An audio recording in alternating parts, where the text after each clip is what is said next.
Everybody, welcome to the Parent Recap. This week we talked about the first two kings of Israel, King Saul and King David. So we kind of did a little activity with that. They wrapped themselves in toilet paper and stuff and made armor out of it, kind of like when David fights Goliath and he wears the armor. Anyway, there was a loose connection. It was fun. But because of some time constraints with the lesson, we weren't able to fully get through some of the stuff I wanted to talk about with King David. So there wasn't any necessary homework this week, but I do want you guys to look over one of the stories of, so we see with both of these kings, King Saul kind of rises to power, he does good stuff, but then he kind of starts to fail, and he falls short in some ethical things. He starts talking to mediums and stuff like that, and it kind of goes off the deep end.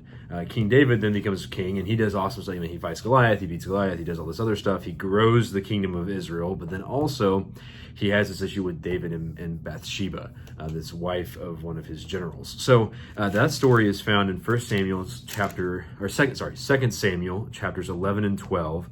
My encouragement is that you guys take some time, read over this story, and talk about it. It's kind of a hard story. This poor Bathsheba kind of has a really rough experience, and David is the culprit in that instance. He's the one who does this, but still, God works through him. God works through Bathsheba, and they are able to have another son named Solomon, who becomes the king who builds the temple of God. So anyway, it's kind of a hard lesson, but it's also a good lesson to understand when we see here, and we kind of talked a little bit on Wednesday about, which is that kings are awesome, kings are good, they do good things, but also they ultimately fall short. The only king who doesn't fall short is Jesus. So I encourage you to take some time, 2 Samuel chapters 11 and 12, read those over, kind of talk about it a little bit, and that is all I've got for you this week. So we'll see y'all next week. Thanks. Bye-bye.